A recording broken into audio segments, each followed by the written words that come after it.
Bonsoir François, Bonsoir, honneur à mon t-shirt. bienvenue à toi, bienvenue aux internautes. Bah, je suis chez moi, bienvenue à moi aussi.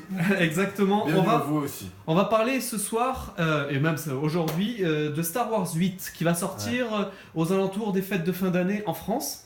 Donc j'ai l'impression que ça sent un peu mauvais pour toi. Ça sent le roussi. Pourquoi? Voilà, aujourd'hui on va parler de ça. Mais- C'est une critique d'anticipation, tu n'as pas vu le film mais tu as vu quelques petites bandes annonces déjà. On en a eu deux, je crois qu'on en a eu trois en tout, ou deux. Oui. Maximum, je pense que c'est deux. Il y en a une qui est sortie tout récemment, il y a quelques semaines, presque un mois. Alors, tes premières impressions? Ça sent la surenchère. Je pense que même les fans de Star Wars commencent à en avoir vraiment marre. De quoi? Du manque de nouveautés, de prise de risque surtout, du produit en lui-même. Puis il y a eu l'épisode 7 qui n'a pas forcément bien marché Enfin, il a marché, il a cartonné, mais comme pas possible. Au C'est l'un des box-office, plus ouais. gros succès sur le sol américain, uniquement. Ouais. Il a dépassé Avatar. Après, Au niveau box-office mondial Ouais. et sur le sol américain, il n'a pas dépassé Avatar. Donc James Cameron est encore reste le dieu du box-office. Mais je pense que le set a beaucoup déçu, même pas en termes de fabrication, parce qu'on ne peut pas le critiquer là-dessus. C'est tout ce qui se passe, ce qui s'enchaîne. C'est incohérent? Tu trouves qu'il y a beaucoup d'incohérences dans Non, ce pas film? forcément, mais la mort d'Han Solo, c'est juste, elle est là pour juste. Elle n'a rien à faire là, je dirais. Elle devrait provoquer un impact émotionnel, il est quasi absent dedans. Après, il y a d'autres choses. L'actrice principale, c'est une petite révélation. Je pense que tu l'as bien vu. Elle est charmante, on a de l'empathie pour elle. Elle sera là dans le 8? Oui, elle est dans le 8. Et même Kylo Ren, donc le méchant qui a son casque, forme de. On dirait une sorte de casque, comment on appelle ça? Des bikers là. Oui. Mais ça va, il a un petit charisme, il est pas mauvais, je trouve qu'il est pas mal. Donc, Mais bon, ça reste à des années-lumière de lui. voilà, donc ça c'est ton préféré. C'est l'un des méchants les plus cultes de l'histoire du cinéma. Ça reste l'un de mes préférés. Après, je n'ai pas une grande préférence je ne suis pas un grand fanatique de Star Wars, mais je préfère Star Wars par exemple, au Seigneur des Anneaux, ou Harry Potter. Qu'est-ce que tu as du mal à... Il y a quoi qui te fait dire je suis pas si fan que ça dans Star Wars? Mais j'aurais aimé être plus fan. C'est ça. Moi, j'adore la trilogie. Ouais. J'adore le deuxième parce que l'Empire contre-attaque, parce que il est vraiment il est anti Star Wars quoi. Enfin C'est ça. il est noir. Il est d'une noirceur. Voilà, c'est pas le premier, c'est le premier, mais à l'envers. Le premier, je parle du premier qui est sorti, le tout premier, hein, Oui. en 79, 1977, 1979, enfin 77 je pense, 77, sorti avant Alien. L'Empire contre-attaque, il faut savoir que George Lucas, au début, il était contre, mais contre totalement. Il voulait pas que ça se produise, enfin qu'il se produise ainsi, que l'histoire. Il n'aimait pas l'histoire. Mais derrière, il avait des producteurs qui lui ont dit: Eh Coco, non. Non, nous, on valide cette idée, mais c'est pas toi qui réalise, c'est quelqu'un d'autre. Parce qu'il n'avait pas. Je pense que c'était une question de droit. Oui. Il n'était pas forcément riche après la sortie du premier Star Wars. C'est pas mal à voir, il faut aller voir dans les making-of, c'est très très ludique et c'est. En fait, avec la prélogie, je pense que. Je ne vais pas citer le nom de quelqu'un qui l'a dit, c'est vrai. George Lucas est devenu le propre Dark Vador de Star Wars, en fait, l'ennemi de lui-même, c'est-à-dire qu'il s'est enfoncé dans son produit marketing. Enfin, il l'a fait, il l'a créé lui-même, il a créé le premier, mais il a retourné la coquille, enfin, c'est-à-dire il en a fait un produit. Marketing, c'est pas rien. Batman est un produit marketing, dans la culture dans la culture américaine, dans les mœurs américaines, Batman est connu, c'est un truc populaire. Ici, Batman en France, t'as une communauté, c'est tout. Alors que Star Wars, t'as aussi ça, c'est réciproque. En France, on a une communauté de malades. Et aux États-Unis, elle est faramineuse. T'as pas besoin de promouvoir un Star Wars. On sait quand est-ce qu'il va sortir. C'est ça aussi. Et Star Wars, voilà, c'est devenu. C'est dommage parce que la prélogie, si les films étaient bons, je pense qu'on aurait plus pardonné à George Lucas. Alors, tu as vu ces bandes annonces. Qu'est-ce qui te font dire que ça sent un peu le roussi? Il y a des petits indices déjà qui te le disent? Les créatures, visuellement, parce que quand tu crées un Star Wars, enfin, comme les nouveaux. Tu vois, dans le Retour du Jedi, tu avais les Wookiees, je pense que je ne me trompe pas. Il y avait les petits ours en peluche, voilà, c'était un peu, c'est un peu bisounours pour appâter plus, c'était tout public, c'était un peu l'inverse de ce que avait fait l'Empire contre-attaque. Et si tu veux, là, dans la bande-annonce, elle ressemble à rien. Il y a deux types de créatures qui n'ont rien à faire là dans l'univers Star Wars, mais qui vont faire vendre. Par contre, dans le 7, je reviens au 7, il y avait le BB-8, donc le robot, le petit robot là qui était en, comment dire, toi, celui qui tourne là. Oui, on n'a plus le nom, mais on l'embrasse. Non, c'était BB-8, je viens de le dire. Oui, c'est juste que, il était sympa lui.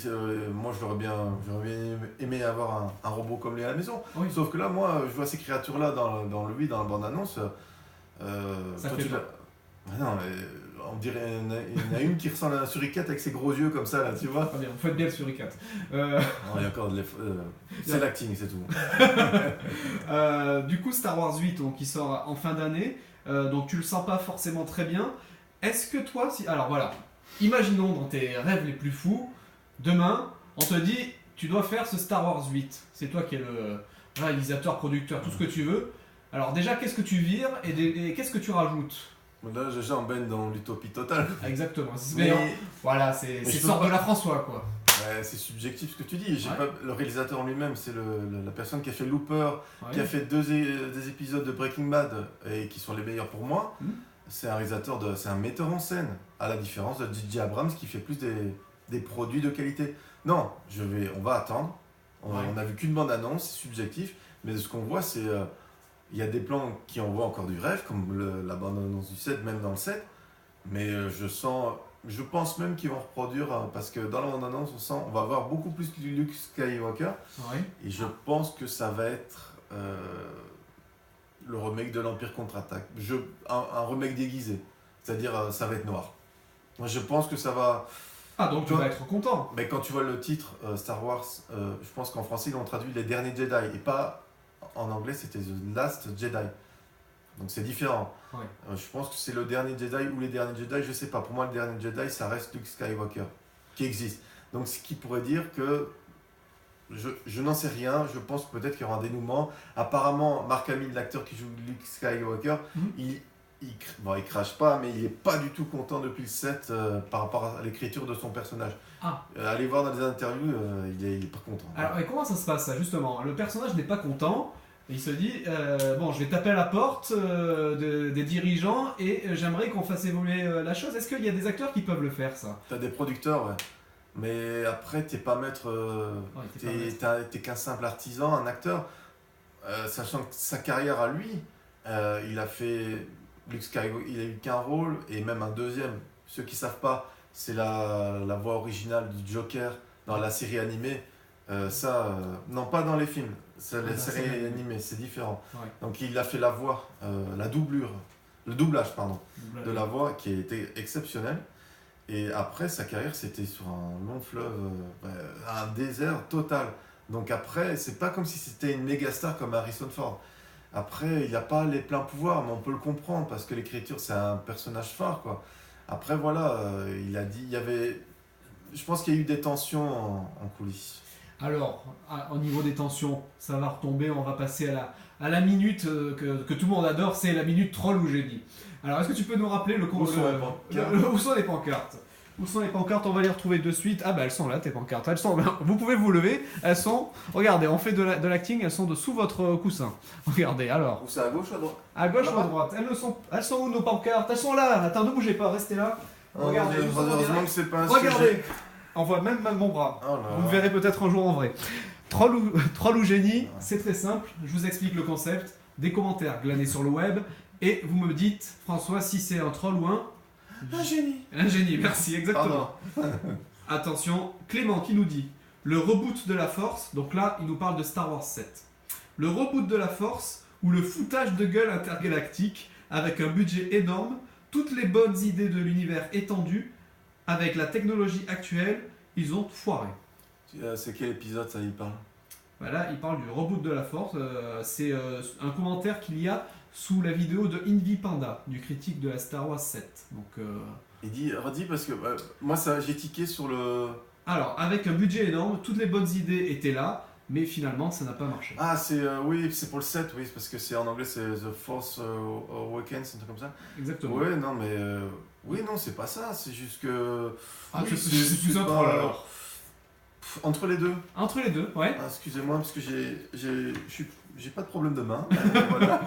Entre les deux. Entre les deux, il a pas tort. Oui. Mais c'est Disney qui a racheté les droits et qui en fait maintenant des produits des incarnés, on va dire, et sans prise de risque. Je veux dire, à un moment donné, quand tu sors 5-6 films avec la même recette, c'est bon, lâche un peu le morceau et tu peux prendre un risque au moins. Ils ont acheté les droits 4 milliards. 4 milliards, c'est énorme pour un... Oui, bah, ils vont les rentabiliser, là, ils sont presque avec Rogue One, que j'ai oublié de citer, qui était un spin-off, j'appelle. C'est un épisode entre 2 épisodes. Donc déjà, vous voyez le truc. Donc c'était entre l'épisode 3 et l'épisode 4. Oui. Et il était un peu... Bon, moi j'ai trouvé moyen, il était un peu mieux que le 7 parce qu'il prenait un peu plus de risques. Mais bon, voilà, quoi, c'est... on veut quelque chose qui... pas la mort de Han Solo, c'est pas un risque, c'est pas une prise de risque pour moi. Ça serait quoi une prise de risque pour toi? Vraiment, la grosse prise de risque à prendre dans les prochains épisodes. C'est que le mal l'emporte complètement sur le bien en lui-même, parce que Mais est-ce que c'est possible ça? Je pense pas que ça pourrait être possible. Ce serait, pour moi, je préfère quand les fins se terminent comme ça, où t'es pas forcément bien. C'est glauque. Je suis pas fanat des happy end, mais s'ils veulent, ça pourrait être pas mal, parce que ça pourrait faire un contre-pied sur... prendre un contre-pied par rapport à la première trilogie.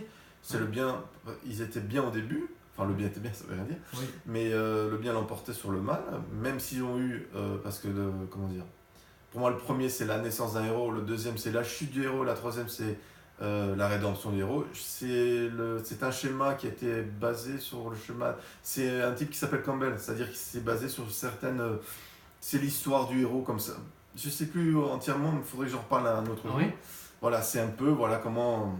C'est la jeunesse d'un héros. C'est comme dans la trilogie de Batman. De Batman, oui. De Dark Knight. Comment le héros chute et se relève. Même si je déteste Dark Knight Rises, mais je pense qu'il y en a qui le savent. Bah ça, oh là là, moi j'en ai encore... Ça, franchement, je pourrais en faire une critique. Très bien, mais je crois que de toute façon, il y a plein de critiques à faire, François. Et j'ai encore un petit dernier troll ou génie. Un commentaire qui nous dit, c'est Baptiste qui nous dit: perso, j'ai passé une bonne première heure devant Star Wars 7, puis le sentiment de déjà-vu et les incohérences scénaristiques, entre autres, m'ont gâché le reste du film. Un génie tout court, les incohérences, j'ai envie de dire oui et non. Après, pour les puristes, oui, il y en a certainement. Ça peut être dans les faux raccords, ça peut être dans le scénario. Après, j'en ai pas vu des masses, il y a des trucs, oui, un peu gros, mais j'ai pas été choqué par ça. Après, voilà, c'est un truc bien fabriqué. C'est un blockbuster qui est beau visuellement, mais après, on l'a vite oublié, quoi. Il manque une émotion. Et puis, voir Luke Skywalker 1 minute, c'est un petit foutage de gueule, mais on le voit dans la fiche du 8, on le voit au centre. C'est bon, on va le voir, je pense, entre 20 et 30, je pense, parce que le film dure 2h30, et je rappelle qu'il sera disponible en 4D, lui aussi, 3D, et même en IMAX, si je ne me trompe pas. Je pense qu'en IMAX aussi, ouais. Donc, puisqu'on en est au pronostic, tu penses donc entre 20 et 30 minutes d'apparition, c'est ça? Sur 2h30, ça peut être possible. Je miserais entre 15 et 20 minutes. Et quelle est ta note, ta fricadelle d'anticipation? À la vue des bandes annonces, est-ce que tu t'attends à avoir un film médiocre, plutôt bon, ou qui peut te surprendre agréablement? Bénéfice du doute, parce que le réalisateur est un metteur en scène et je trouve qu'il a une certaine dramaturgie dans les scènes, dans la mise en scène, pardon, où par exemple Looper, il faut le voir, mais je lui donne... non, il n'a pas eu de problème, parce que en ce moment dans les Star Wars, ils virent les réalisateurs. Là, pour le prochain spin-off sur Han Solo, ils ont déjà viré les 2 réalisateurs et ils ont remplacé par Ron Howard. Donc même pour Rogue One, il s'est passé, apparemment il y a plusieurs fins qui ont été montées. Donc là, il ne s'est rien passé pour le 8, même pour le 16. Je pense que les 2, J.J. Abrams et Rian Johnson, ont fermé leur bouche et se sont dit... Après, peut-être qu'ils ont fait confiance à Rian Johnson, on n'est pas à l'abri d'une bonne surprise, mais je pense que ça m'a pas emballé plus que ça, mais j'irai le voir. Oui, tu n'iras pas le voir à reculons non plus, tu le conseilles quand Je même. l'attends pas comme ça, je vais pas faire d'avant-première, non. Oui, mais quand même, tu iras et tu le conseilles quand même aux J'ai pas gens. besoin de conseiller parce que je pense qu'il n'a pas besoin d'être conseillé, c'est Star Wars, c'est en 2 mots, ça a une signification importante. Mais vous êtes un garçon humble, François, vous ne conseillez rien et vous donnez votre avis, et ça, le monde vous remerciera un jour. Je sais pas s'il me remerciera, j'espère. Merci beaucoup François, à bientôt. À bientôt et je vous remercie de m'avoir interviewé. Et en parlant de sortie dramatique, comment tu ferais une sortie de dramaturge là, comme ça là la théâtrale. Ouais. Merci. Elle est lourde.